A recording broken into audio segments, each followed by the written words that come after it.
रात 12 बजे ऑफिस अब खाली हो चुका था, लेकिन कैबिन नंबर 3 में अब भी 2 लोग बचे थे।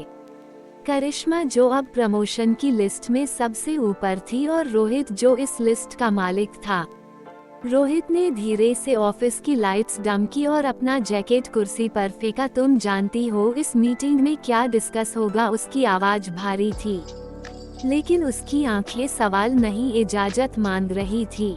करिश्मा ने अपना बालों का क्लचर खोल दिया। उसके घने बाल उसके कंधों पर बहने लगे, जैसे कोई कर्टन गिर रहा हो। परफॉर्मेंस शुरू होने से पहले डिस्कशन नहीं सर, अब तो डेमोन्स्ट्रेशन होगा। रोहित धीरे से उसके पास आया और उसकी कमर को छूते हुए उसे डेस्क के कोने तक ले गया। करिश्मा का दिल धड़क रहा था, लेकिन शरीर जैसे बहुत वक्त से इसी लम्हे का इंतजार कर रहा था। तुम बहुत काबिल हो करिश्मा, लेकिन असली स्किल्स तो अब दिखेंगी। रोहित ने उसके कान के पीछे हाथ रखे। धीरे धीरे सांसें और हाथ दोनों एक साथ फिसलने लगे। करिश्मा ने उसकी शर्ट के बटन खोले। एक एक बटन के साथ उसकी सांसें और गहरी होती जा रही थी।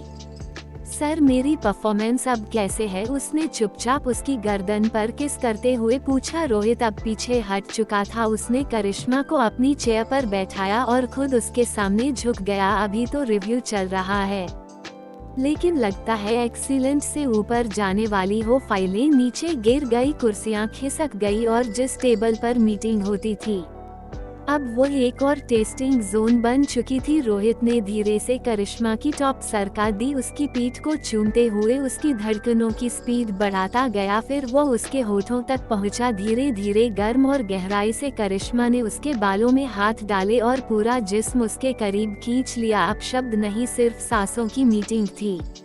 उसने खुद को उसके सामने खोल दिया। पूरी तरह तन, मन और चाहत तीनों अब सरेंडर कर चुके थे। वह चरम सुख जिस पर प्रमोशन से बड़ी मोहर लगी थी। करिश्मा की सांसें कांप रही थी। उसका शरीर एक अजीब से कर्ब से भर चुका था।